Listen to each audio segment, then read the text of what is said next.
¿Conoces cuál es tu rol en el tratamiento de envases vacíos de productos fitosanitarios?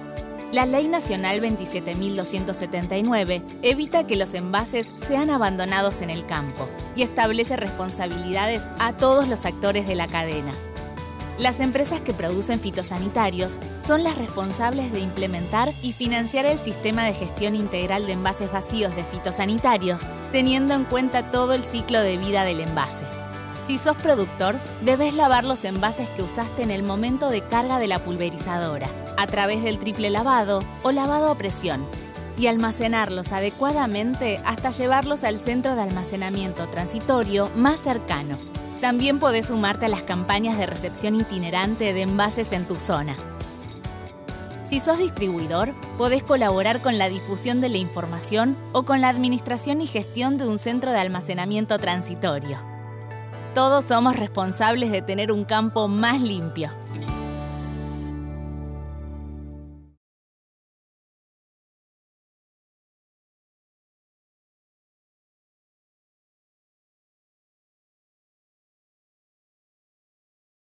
Buen día, mi nombre es Francisco Sosa de la sección Suelo y Nutrición Vegetal y la charla que le voy a compartir hace referencia al balance hídrico del suelo y su relación con la producción del cañaveral, ¿no?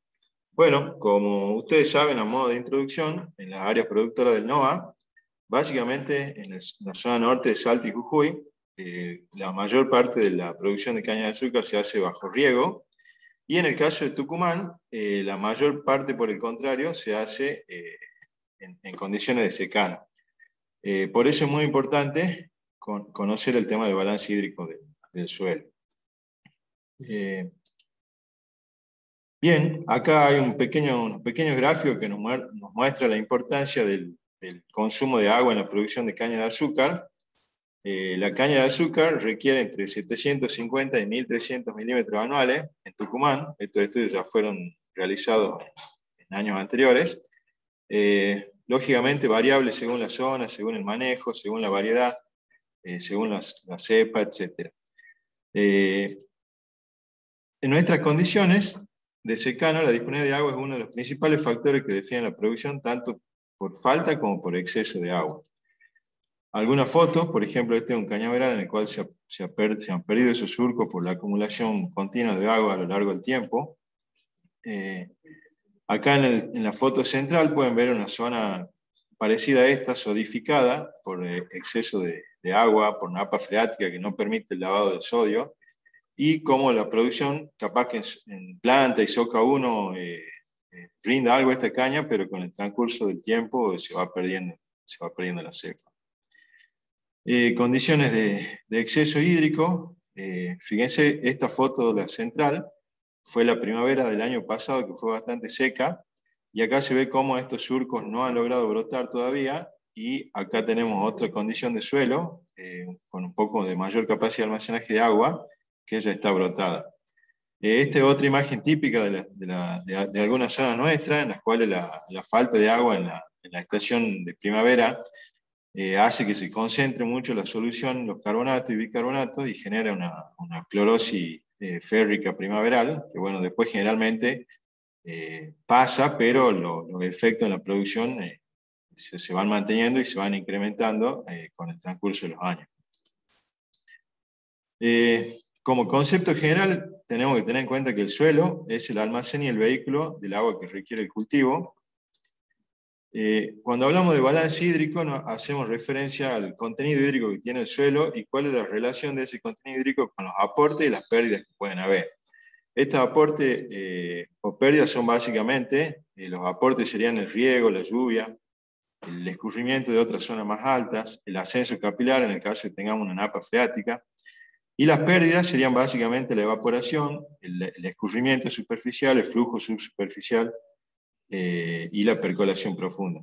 Recordemos siempre que la transpiración es una ganancia, ya que los cultivos, por lo menos hasta ahora, hay una relación directa entre niveles de transpiración y niveles de producción. O sea que nosotros tenemos que maximizar en lo posible la transpiración. Este sería un ejemplo de un balance hídrico de dos localidades distintas, uno en base a sensores y otro en base, este que tienen a su izquierda en base a sensores, y el que tienen a la derecha en base a un monitoreo de humedad con un barreno. Fíjense cómo es el seguimiento de la humedad del suelo, cómo va variando al transcurso del año, esto en la última campaña, su relación con la lluvia, cómo aumenta el contenido hídrico a medida que las lluvias se generalizan en el verano. En cuanto a las precipitaciones, nosotros tenemos que tener bien en cuenta el régimen monzónico de nuestra zona, en la cual el invierno y la primavera son secos, prácticamente no hay precipitaciones. Si observamos en este caso, en la campaña pasada, o en la presente campaña, digamos 2020-2021, en la localidad del Chilcal, en Leales, tuvimos 837 milímetros, de los cuales el 76% estuvo concentrado a partir de diciembre y hasta marzo. Fíjense la cantidad de meses sin lluvia que tuvimos. Una similar situación ocurrió en Loma Verde, en Leales, donde también tuvimos un poco más de milimetraje, pero concentrado en el periodo de verano, ¿no? Verano y otoño. Bueno, analizando esto y fijándonos un poco, teniendo en cuenta lo que comentaba el ingeniero Arroyo en la primera presentación, si nosotros vemos el área cañera tucumana, lo relacionamos un poco con las isoyetas, vemos que en general la zona productora está entre los 700 y los 1400 milímetros, y esta característica de la distribución de las isoyetas junto con la fisiografía del terreno nos determina estas grandes regiones agroecológicas, las cuales tienen ciertas características particulares en cuanto a los tipos de suelo y el relieve, ¿no? Otra cosa importante es que si vemos la zona productora de caña de azúcar, coincide en gran parte, sobre todo en lo que es la llanura deprimida y el pedemonte y parte de la llanura chaco-pampeana, con zonas de ríos, ¿no es cierto? Esta propiedad le genera a los lotes que se encuentran en esa zona una alta variabilidad. Esta variabilidad se da en microrelieve, porque como ustedes saben, los ríos van fluctuando con el transcurso del tiempo, van generando zonas más altas, zonas más bajas, que tienen una importancia en el balance hídrico del suelo, y además se genera una alta variabilidad en lo que hace la textura. ¿Sí? La textura del suelo, o sea, las fracciones limo, arena y arcilla, que son las principales responsables o que afectan principalmente el balance hídrico del suelo, varían mucho espacialmente y también varían mucho en profundidad. Entonces a esos detalles los tenemos que tener en cuenta al momento de encarar algún estudio de suelo como algunos que vamos a ver más adelante. Un simple repaso, si nosotros nos imaginamos el suelo como este rectángulo que está acá, esto que tienen a su derecha serían los poros de drenaje, por donde el agua se mueve libremente cuando el suelo está saturado. A medida que el suelo se va secando, o sea, a medida que nos vamos yendo hacia la izquierda, el suelo va perdiendo humedad, va quedando cada vez más retenido en las partículas del suelo, y por debajo del punto de marchitez permanente, el suelo ya prácticamente no tiene agua disponible para el cultivo. Esta es la zona que nos interesa, la zona del agua útil, lo fácilmente utilizable. A medida que esto se va hacia el punto de marchitez, cada vez esta agua está más retenida y es más difícil de usarse. Esto está determinado por la textura. Si ustedes imaginan una textura gruesa, o sea, suelo de textura arenoso, arenoso franco, franco arenoso, moderadamente grueso, van a tener esta distribución del espacio poroso. Una gran cantidad de espacio de drenaje o poro de drenaje, una baja cantidad de almacenaje y también de poros más chicos, ¿no? En el suelo de textura fina tenemos una mayor porosidad total, una pequeña cantidad de poros de drenaje, un poco mayor de cantidad de poros de almacenaje o agua de almacenaje y mucha agua que la planta no puede sacar porque está fuertemente retenida. En este caso hablaríamos de textura franco-arcillosa, arcillosa, franco-arcillo-limosa. Y una textura media, tenemos una mejor distribución del espacio poroso, en los cuales tenemos una relativa buena cantidad de poros de drenaje, una muy buena capacidad de retención de agua útil y poca cantidad de agua no disponible o inútil, ¿no? En este caso estaremos hablando de suelo de textura media, ya sean franco, franco limoso, franco arenoso fino, franco arcillo limoso, etc. Si vamos a un caso de estudio, acá les quiero mencionar lo que sería una ambientación de suelos, y acá es muy importante, por lo que veníamos viendo en las charlas anteriores, el ingeniero Arroyo les comentó un poco acerca de los mapas de suelo, el ingeniero Romero les comentó un poco acerca de las respuestas de los nutrientes de la caña a la fertilización, y acá yo quiero hacer hincapié en el tema de la ambientación, que es algo que se está usando mucho en la actualidad, que me parece bueno porque es una forma de optimizar un poco los recursos, y ya como que entramos a lo que es el sector, hablando ya de un lote dentro del lote, digamos. Son zonas más chicas donde tenemos que hacer esta ambientación. Si nos fijamos en este caso, acá tenemos una pasada de un sensor de electroconductividad, estos puntitos que ustedes ven, y nos está marcando una zona más oscura en esta parte donde nos está indicando que ahí hay algo distinto, digamos, puede ser un mayor contenido de arcilla, mayor sodicidad, mayor salinidad, etc. Ahora lo vamos a ver. Y estos puntos que están distribuidos en el lote son los puntos de muestreo para tratar de explicar a qué se debe esta coloración de los puntos. Este es un ejemplo que se hizo en un lote en Loma Verde. Vemos, por ejemplo, la profundidad en todos los casos de 20 centímetros, y vemos algunas variables destacables, como por ejemplo el pH. Fíjense que en esta zona de los puntos más oscuros, el pH más alto, tenemos pH de 10, 9,5, o sea que ahí probablemente tengamos algún problema de sodicidad, que después se ve reflejado en el porcentaje de sodio intercambiable, que fluctúa entre 34, 25 y 18% en estos tres puntos que serían el 1, el 2 y el 8. O sea, desde ya, en este caso en particular, en el caso de que queramos hacer un recurso más eficiente, un uso más eficiente de los recursos, tenemos que prestar atención a estas limitaciones, digamos.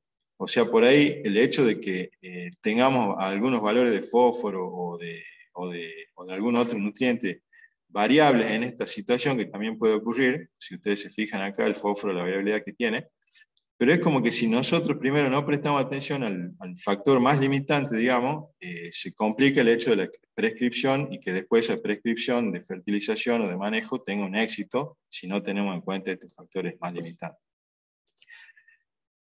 Vamos sumándole a la ambientación, para que a tratar de hacer una ambientación más precisa, le podemos sumar mapas como este que tienen a su izquierda, que es mapa de índice de productividad, donde ustedes pueden ver las zonas más oscuras, son de mayor producción, alrededor de entre 70 y 90 toneladas, y las zonas más rojizas, digamos, bueno, acá hay un callejón, son zonas de menor producción, que van del orden de 0 a 10, 20 toneladas.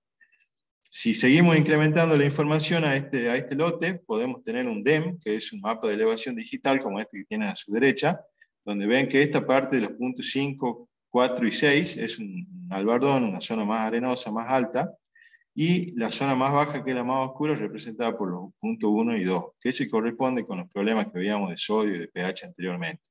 Y fíjense que en este caso, en el 4, 5 y 6, que también se ve este albardón como una zona de menor producción.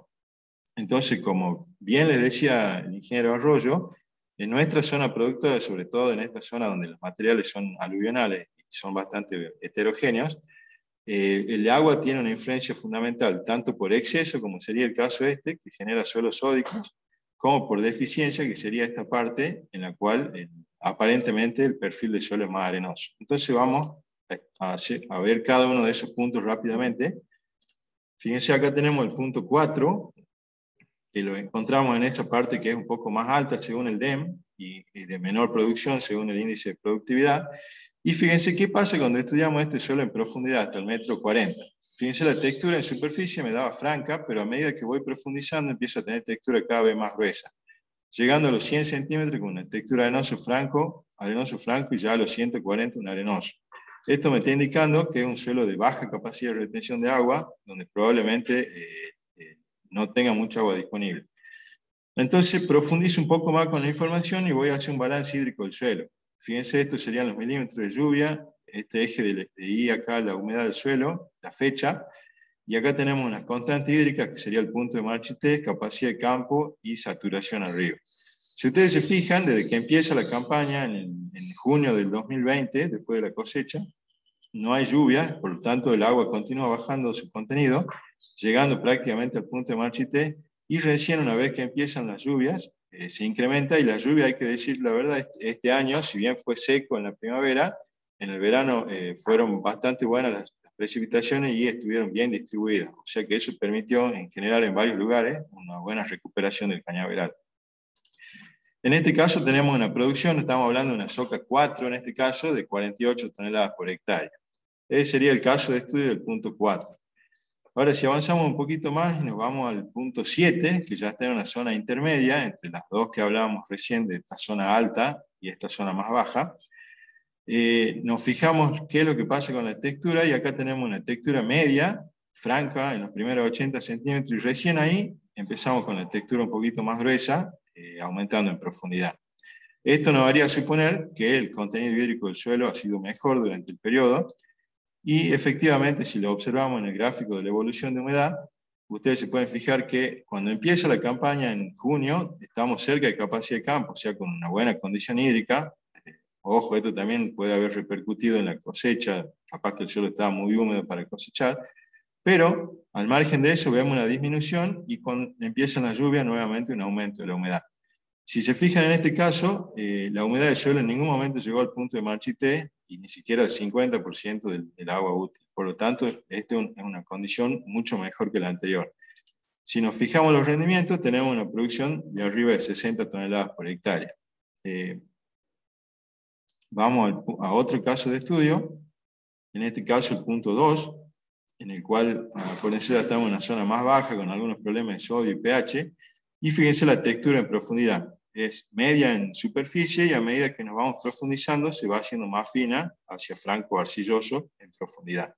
En este caso, en el cual teníamos sodio y porcentaje de sodio intercambiable alto y pH alto también. Nos fijamos en el balance hídrico y, bueno, lógicamente surge lo que presumíamos. En este caso, el contenido hídrico siempre está por arriba de capacidad de campo, incluso en algunos momentos, como ahora, o en el último muestreo del mes de junio, llegando casi a saturación.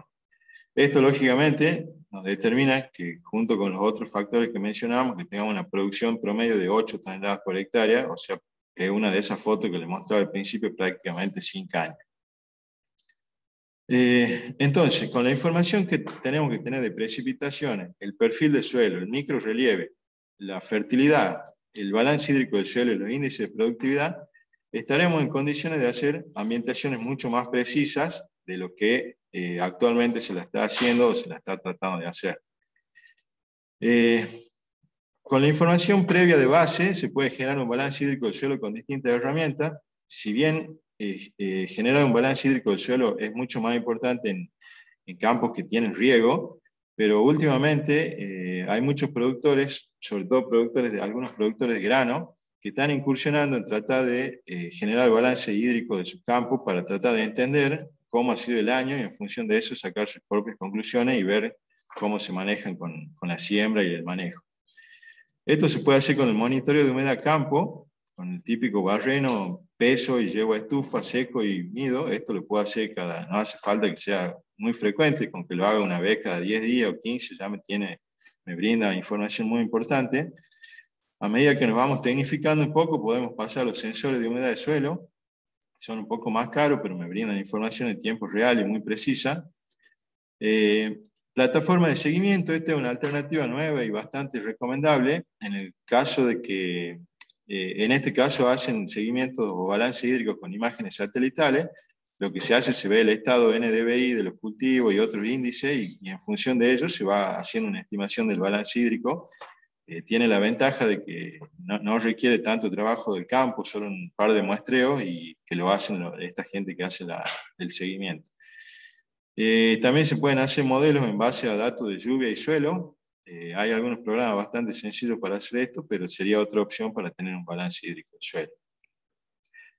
Bueno, para ir terminando, algunas conclusiones importantes. Gran parte del área cañera tucumana se encuentra sobre suelos aluviales, con características muy variables de microrrelieve y suelos que influyen sobre el balance hídrico del mismo.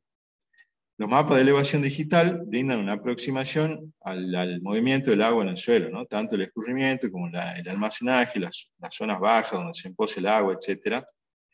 Los mapas de índice de productividad brindan una primera aproximación a la delimitación de zonas de manejo. O sea, es muy importante ver qué es lo que nos dice el cultivo, y en función de ello vamos ya con una una idea de hacer la ambientación para tener una ambientación más precisa.